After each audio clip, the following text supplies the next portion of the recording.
prinsip perkembangan bahasa pada anak. 1. Pembelajaran harus berorientasi pada kemampuan yang hendak dicapai sesuai potensi anak. Misalnya, anak dapat menyebutkan makanan khas Kota Bandung. 2. Tumbuhkan kebebasan dalam mengungkapkan pikiran dan perasaan dikaitkan dengan spontanitas. Misalnya, anak dapat mengungkapkan pengalamannya yang berkaitan dengan naik kendaraan. 3. Diberikan alternatif pikiran dalam mengungkapkan isi hatinya. Apabila anak sulit untuk mengungkapkan pikirannya dengan kata-kata, bisa dilakukan melalui tulisan atau gambar. 4. Komunikasi guru dan anak akrab dan menyenangkan. 5. Guru menguasai pengembangan bahasa dan metode pelaksanaannya. 6. Guru bersikap normatif, model, dan teladan dalam penggunaan bahasa Indonesia yang baik dan benar. 7. Bahan pembelajaran membantu pengembangan kemampuan dasar anak. 8. Tidak menggunakan huruf satu-satu secara formal.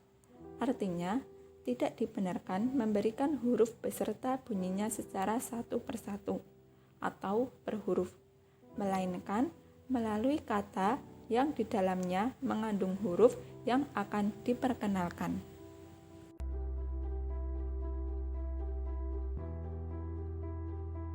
Faktor yang mempengaruhi perkembangan berbahasa dan berbicara.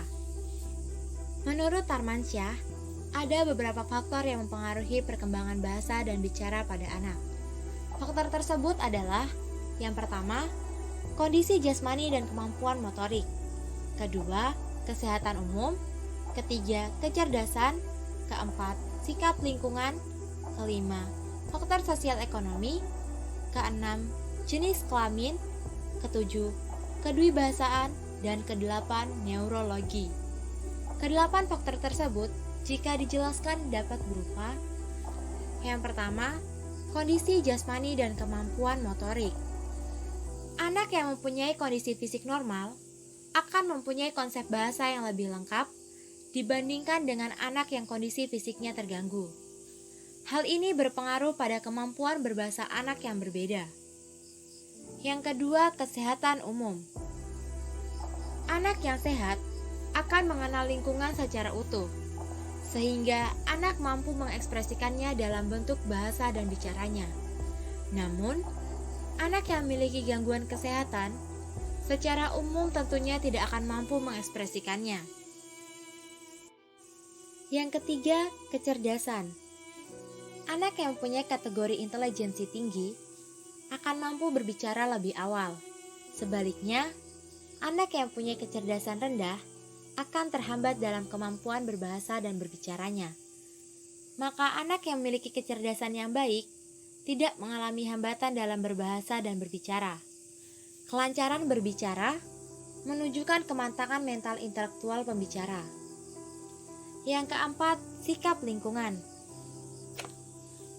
Proses pemerolehan bahasa anak diawali dengan kemampuan mendengar, kemudian menirukan suara yang didengar dari lingkungannya.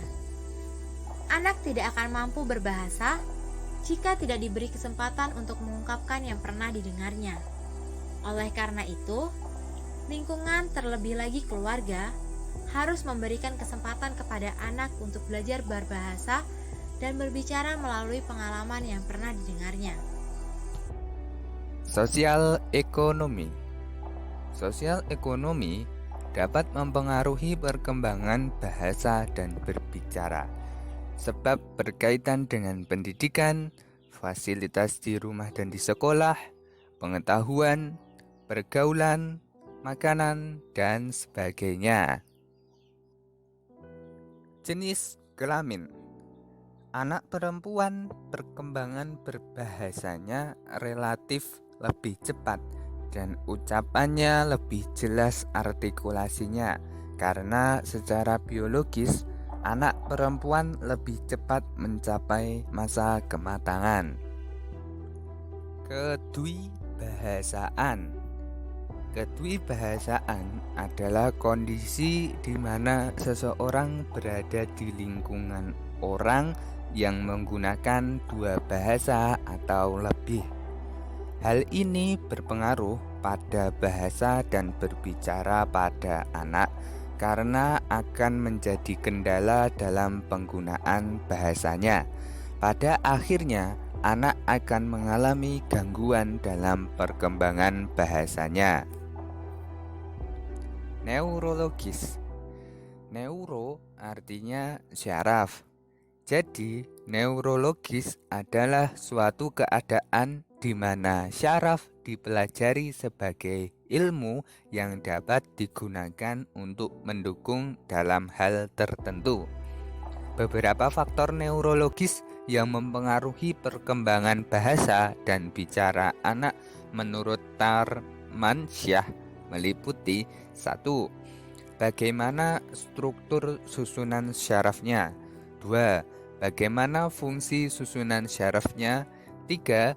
Bagaimana peranan susunan syarafnya. 4. Bagaimana syaraf yang berhubungan dengan organ bicaranya. Selain itu, Glaser dan Sirfos mengatakan bahwa faktor neurologis yang dapat mempengaruhi terhadap perkembangan bahasa anak baik karena faktor kerusakan pada sistem syaraf pusat, sindrom perbedaan klinis, maupun hal-hal lain khususnya. Selain itu, kondisi orang tua yang masih sering menggunakan bahasa bayi ketika berkomunikasi dengan anaknya juga dapat sebagai faktor yang menunjang keterlambatan berbahasa karena anak menjadi kurang memiliki motivasi untuk belajar berbahasa sesuai dengan tahap perkembangannya. Perkembangan bahasa pada anak sekolah dasar. Anak pada awal masa kanak-kanak mempunyai keinginan yang sangat kuat untuk berbicara karena 1.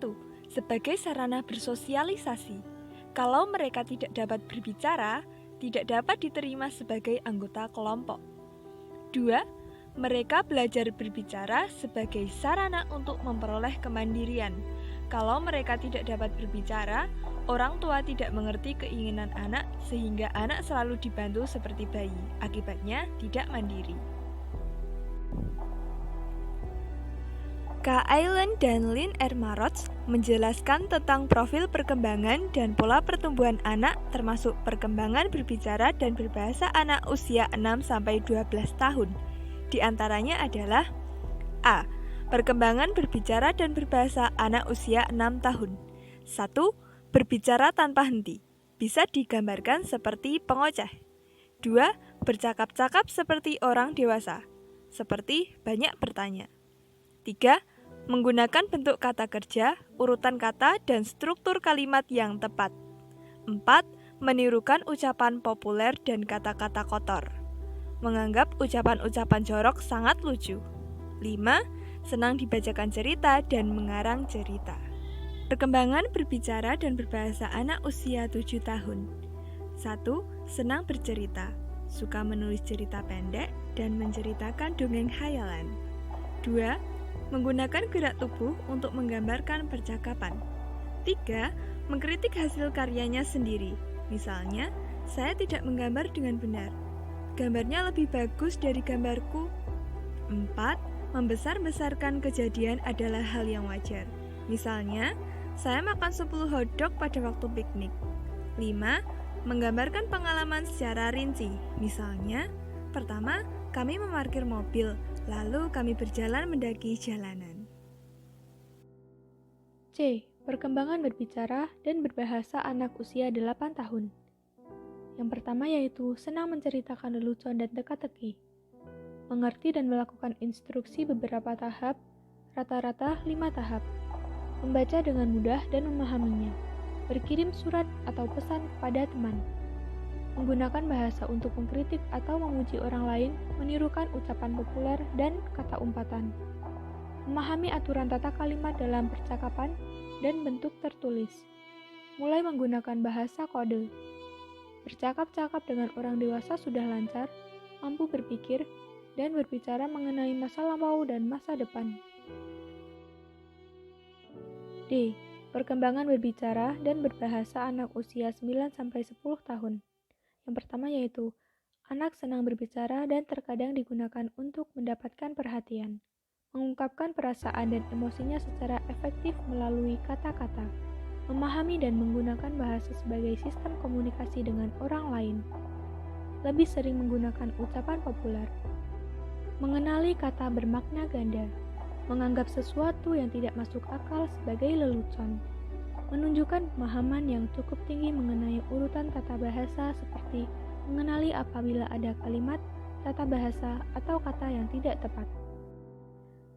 Perkembangan berbicara dan berbahasa anak usia 11-12 tahun yaitu menyelesaikan sebagian besar perkembangan bahasa pada akhir fase ini dan melakukan sedikit perbaikan untuk perkembangan bahasa pada fase selanjutnya.